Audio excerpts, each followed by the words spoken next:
Hindi na nakaranas ng diskriminasyon ng isang babaeng person with disability dahil sa pagiging bipolar. Ang driver ng sinakyan niyang ride-hailing app, kinestyon kung totoong PWD siya. May report si Katrina Son. Ito ang Facebook post ng isang babaeng nagpakilalang PWD o person with disability. Ikwinento niya ang kanyang pinagdaanan matapos mag-book at sumakay sa isang ride-hailing app.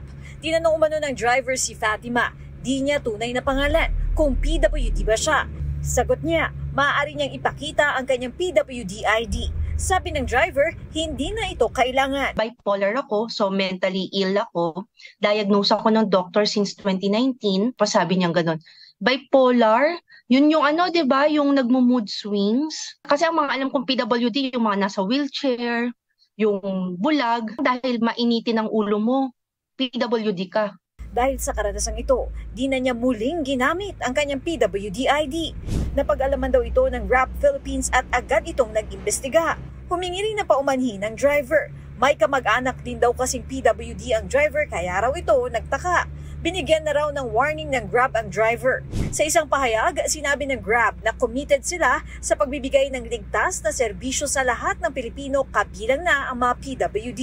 May mga education at training program din daw sila para masiguro na ang kanilang driver partners ay maalam sa mga serbisyong maaaring ialok sa mga PWD, pati na ang mga itinakda ng batas. Ayon sa isang eksperto, kailangang mas maipaliwanag sa publiko na ang pagiging PWD ay di lamang nakikita sa pisikal na anyo ng isang tao.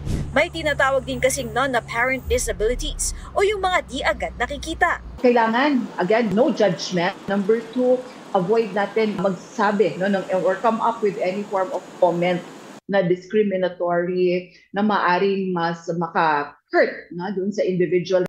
Katrina Son, nagbabalita para sa GMA Integrated News.